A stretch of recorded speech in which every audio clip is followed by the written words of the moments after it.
Tatay, bakit mo tatay ginaganyan? Hati-hati tayo mga anak. Hati-hati po.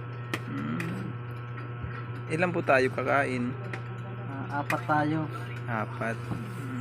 Yung ulam natin, oh. Anong ulam natin, tay? Ito. Tag-isang buy-bawang tayo.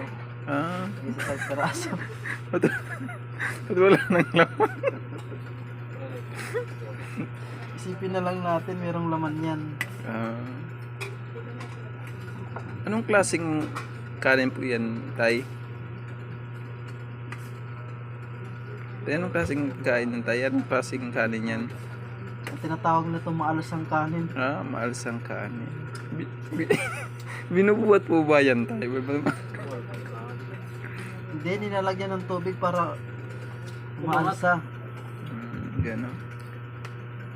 Sa mga viewers po dyan, ganito lang po kami.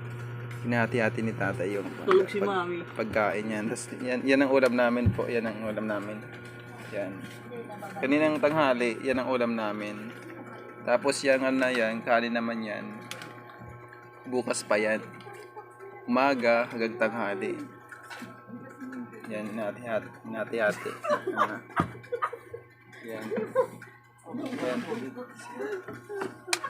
Sige, kakain na po kami. Salamat po. Salamat.